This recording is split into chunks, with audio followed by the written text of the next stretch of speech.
So what I am noticing, obviously I've gotten HPV somewhere.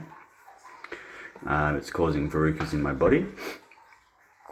But what I'm noticing is that whenever I would go to attack them, either by cryo, like liquid nitrogen, freezing them, or using the salicylic acid, that they would rally against that and they would form more verrucas in other areas close by, or pop up just adjacent or on the other side of the finger whenever you try to attack them.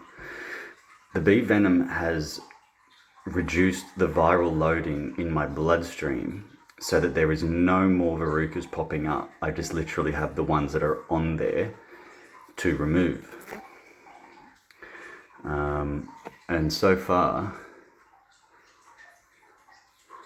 I mean, these are the holes of the old bee sting entry points, but that finger has basically almost healed up.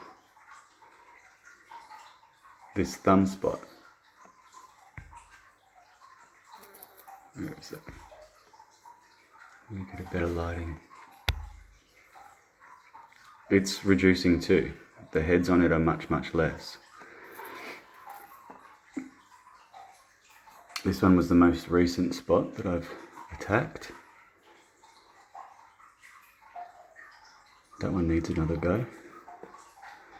And I've got this one going for its second time here in the... Where's my fingers? And that one that I just showed you.